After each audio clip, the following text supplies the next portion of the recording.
d'un seul geste de toi viendra mon secours.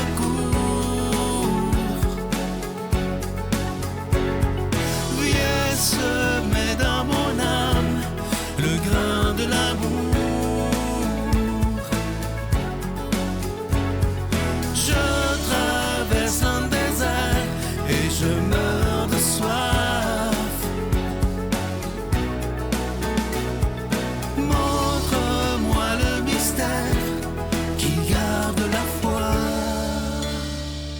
Bon lundi, bienvenue à votre émission La Victoire de l'amour. J'espère que vous allez bien cette belle journée du mois d'août. Aujourd'hui, une chronique tout à fait spéciale. J'ai reçu dernièrement une lettre qui m'a vraiment touché. Vous savez que je vous dis depuis 28 ans cette phrase que je vais dire jusqu'à ma mort. Il y a personne d'irrécupérable. Moi, quand j'entends des gens dire « il n'y a rien à faire avec lui, il n'y a rien à faire avec elle », je vous le dis, ça m'énerve terriblement parce que c'est comme si on donnait plus de chance à quelqu'un. Et j'ai reçu cette lettre-là qui m'a touché. Je ne nommerai pas son nom. Il va se reconnaître juste en voyant son papier, d'ailleurs, probablement. Je vous dis une partie de sa lettre parce qu'il y a des choses qui sont trop personnelles, mais je vous en lis une partie. Il dit ceci. « J'ai écopé d'une sentence à vie à l'âge de 27 ans.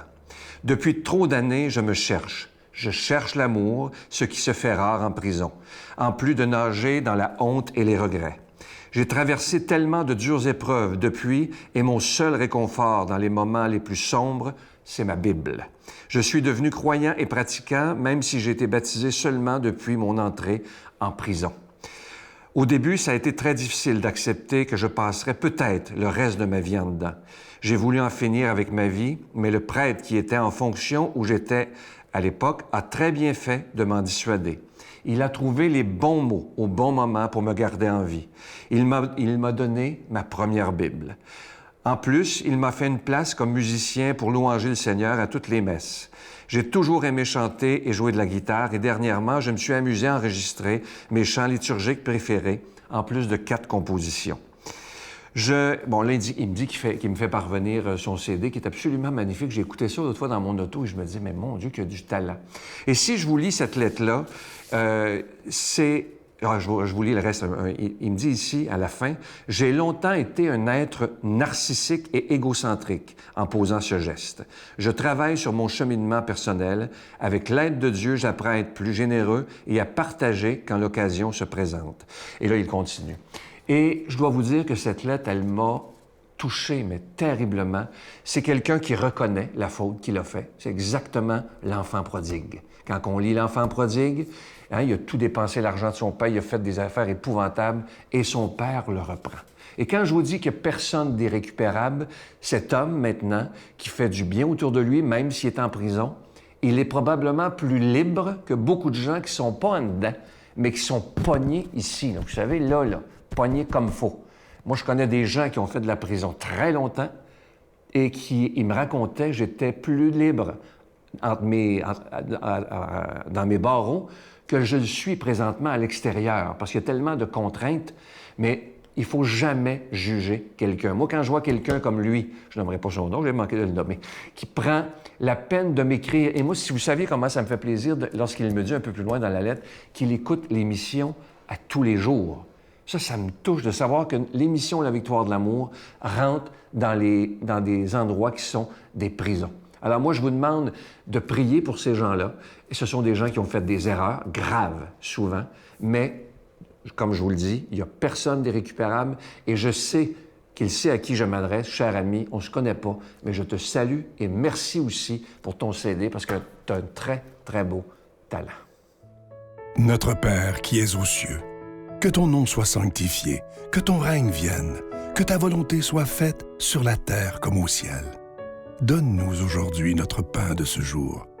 Pardonne-nous nos offenses, comme nous pardonnons aussi à ceux qui nous ont offensés. Et ne nous laisse pas entrer en tentation, mais délivre-nous du mal, car c'est à toi qu'appartiennent le règne, la puissance et la gloire pour les siècles des siècles. Amen. Je continuerai à croire, même si tout le monde perd espoir. Je continuerai à aimer, même si les autres parlent de haine. Je continuerai à construire, même si les autres détruisent. Je continuerai à parler de paix, même au milieu d'une guerre. Je dessinerai des sourires sur des visages en larmes. et je tendrai les bras à ceux qui se sentent épuisés. Oui, je continuerai à croire. Je suis tellement content de vous parler de ce magnifique cadeau pour le mois d'août avec un bel objectif. Il s'agit de la croix de l'espérance. Elle est en acier inoxydable. Regardez-la bien. Dans la même croix, il y a 3 croix, si vous regardez bien. Et c'est assez spécial. On l'appelle la croix de l'espérance. Elle vient avec la chaîne en acier inoxydable également. Elle est déjà bénie. Et l'objectif qu'on se donne pour le mois d'août, c'est « Je donne une croix à quelqu'un qui m'est cher ». Ça peut être à vos enfants, à vos petits-enfants, à des amis, à votre mari, à votre épouse, peu importe. Et on s'engage, quand on donne la croix, à prier pour cette personne dans le secret de notre cœur. Je vous rappelle que vous recevrez cette croix avec un don de 25 $ et si vous en voulez 2 pour en donner en cadeau, comme je vous dis, c'est avec un don de 40 $. Je vous donne l'adresse, la Victoire de l'Amour, case postale 120, succursale Boucherville à Boucherville, le J4B 5E6. Je vous la redonne, la Victoire de l'Amour, case postale 120, succursale Boucherville à Boucherville, le J4B 5E6. Également par téléphone, par carte de crédit du lundi au jeudi de 8h à 17h dans le 514-523-4433, 523-4433 ou sans frais le 1-888-811-9291, 1-888-811-9291 et aussi sur notre site Internet qui est un moyen très rapide, sécuritaire et efficace de faire votre don, le www.lavictoiredelamour.org. Alors, je vous rappelle ce magnifique cadeau, la croix de l'espérance, qui est en acier inoxydable et ça vient avec la chaîne. La croix, elle est déjà bénie. Et je vous rappelle l'objectif de tout le mois d'août. Je donne une croix de l'espérance à quelqu'un qui m'est cher et je m'engage à prier pour cette personne dans le secret de mon cœur. Je vous remercie de tout cœur de votre prière et de votre générosité.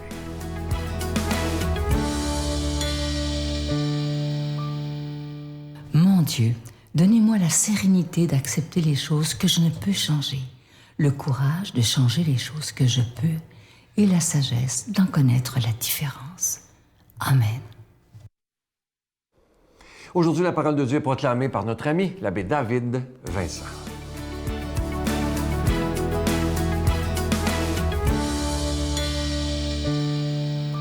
Bonjour, accueillons la bonne nouvelle aujourd'hui qui nous vient de Saint Matthieu. Jésus partit en barque pour un endroit désert, à l'écart. Les foules l'apprirent et quittant leur ville, elles suivirent à pied. En débarquant, Jésus vit une grande foule de gens. Il fut saisi de pitié envers eux et guérit les infirmes. Le soir venu, les disciples s'approchèrent et dirent à Jésus, « L'endroit est désert et il se fait tard. Renvoie donc la foule, qu'ils aillent dans les villages s'acheter à manger. » Mais Jésus leur dit, « Ils n'ont pas besoin de s'en aller. Donnez-leur vous-même à manger. » Alors ils lui disent, « Nous n'avons là que 5 pains et 2 poissons. » Jésus dit, « Apportez-les-moi ici. » Puis, ordonnant à la foule de s'asseoir sur l'herbe, il prit les 5 pains et les 2 poissons, et levant les yeux au ciel, il prononça la bénédiction. Il rompit les pains et les donna aux disciples, et les disciples les donnèrent à la foule. Tous mangèrent à leur faim, et des morceaux qui restaient, on ramassa 12 paniers pleins. Ceux qui avaient mangé étaient environ 5000, sans compter les femmes et les enfants. Acclamons la parole de Dieu. Louange à toi, Seigneur Jésus. Je pense qu'on vient de compléter les vacances de la construction. Donc, plusieurs personnes dans les 2 dernières semaines étaient en vacances, en ont profité peut-être pour se promener. Peut-être que vous-même aussi, dans les derniers jours, là, dans la fin de semaine qui vient de se terminer, peut-être que vous avez reçu de la visite ou que vous vous êtes promené chez des amis ou un membre de la famille. Et souvent, à ce temps-ci de l'année, qu'est-ce que l'on fait? Peut-être que vous avez commencé à faire une épluchette de blé d'Inde, un barbecue, un camping, une fête avec vos voisins. C'est un peu ce que l'on fait pendant l'été. Et qu'est-ce que l'on vit au cœur de ces rencontres très, très, très souvent? Eh oui, on mange. Un bon barbecue, un pique-nique, un michoui. Je suis peut-être en train de vous ouvrir l'appétit pour la journée ou de vous rappeler des bons souvenirs. Ben oui, souvent on a ce réflexe entre nous dans la belle saison de prendre le temps de manger ensemble. Et plus que manger, c'est surtout l'occasion où on a le temps d'échanger. Des fois, on se confie, on s'informe de savoir c'est quoi les nouvelles récentes. On aime à connaître un peu ce que les autres ont vécu aussi. On ne fait pas juste manger ou se nourrir de la nourriture. On se nourrit de l'amitié, on se nourrit de nos liens, on se nourrit des personnes que l'on aime et qui sont importantes pour nous. Eh bien, dans le récit de la multiplication des pains ce matin, il y a un petit peu quelque chose de similaire. Jésus, qui arrive en barque et qui est témoin de cette foule qui l'a suivi, bien, il est touché par eux. Et il guérit, il va enseigner. Dans le fond, Jésus va être présent à cette foule et cette foule va écouter Jésus aussi. Ils vont vivre une rencontre ensemble, un peu comme nos rencontres de famille ou d'amis aussi. Et vers la fin de la journée, ces gens ont faim. Jésus, sensible, touché, on pourrait dire, par la condition de ces personnes, décide de faire quelque chose pour eux, de leur donner à manger. Ses disciples, évidemment, sont un petit peu inquiets, on n'a pas grand-chose, mais avec le peu qu'ils ont, Jésus va faire une grande chose. Et chacun va retourner, on pourrait dire, chez eux, après leur rencontre, nourris de pain, de poisson, nourris surtout de la rencontre avec Jésus ressuscité, nourris de sa parole, nourris de sa présence, nourris, on pourrait dire, de sa personne. Quand j'étais jeune, puis que j'allais visiter ma grand-mère des fois, puis qu'on était, disons, quelques cousins, quelques familles avec mes oncles et tantes, ma grand-mère trouvait toujours le moyen de rajouter un peu d'eau dans la soupe, puis que finalement, tout le monde réussissait à manger à leur faim. Ça n'a jamais été un problème pour nous, d'une certaine manière. Plus qu'on est, tant mieux, tout le monde a sa place, puis chacun peut retourner heureux de s'être rencontré aussi. Bien, aujourd'hui, et même dans les prochains jours, laissons-nous nourrir par le Seigneur. Ce que je veux dire, c'est qu'il peut nous nourrir intérieurement en se mettant à l'écoute de sa parole, en lisant la Bible, peut-être aussi à travers un temps de méditation, de prière, de cœur à cœur avec lui. Cela aussi, ça nous nourrit. Ça nous permet non seulement de l'écouter et de lui parler aussi, peut-être aussi de prendre un temps d'émerveillement devant la création, devant la nature, en plein cœur de cette belle saison. Nous qui sommes toujours au début du mois d'août, la nature est tellement magnifique, les couchers de soleil sont tellement beaux.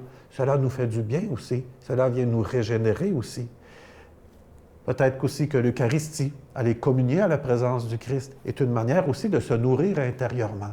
Il y a tellement de façons de se laisser toucher, d'entrer en relation avec lui, de lui parler aussi au Seigneur, de lui confier ce que nous vivons et que lui aussi entre en contact avec nous. Un peu comme on le fait avec nos amis et les membres de nos familles, au cœur d'un rassemblement, d'un repas ou au cœur d'une fête aussi. Bien, moi aujourd'hui, je souhaite vraiment que tu fasses une place au Seigneur qui te visite. Laisse-le rentrer chez toi, prends le temps de te mettre à table avec lui et tu vas être sûr qu'il pourra te nourrir. Et moi, je te bénis au nom du Père, du Fils et du Saint-Esprit. Amen. Je vous salue Marie, pleine de grâce. Le Seigneur est avec vous. Vous êtes bénie entre toutes les femmes, et Jésus, le fruit de vos entrailles, est béni. Sainte Marie, Mère de Dieu, priez pour nous pécheurs, maintenant et à l'heure de notre mort. Amen.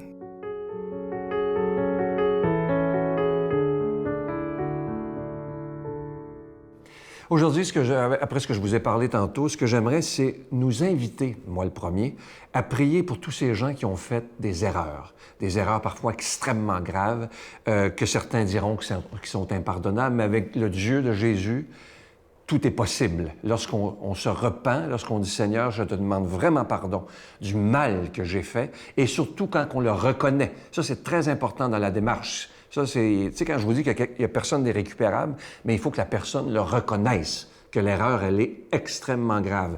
Et lorsqu'on réalise ça, moi, je vous demande, là, aujourd'hui et dans les jours à venir, de prier pour ces personnes qui ont fait de graves erreurs, pour qu'ils sentent à l'intérieur d'eux qu'il n'est pas trop tard et qu'il est toujours temps de revenir vers celui qui peut tout. À demain. Bye.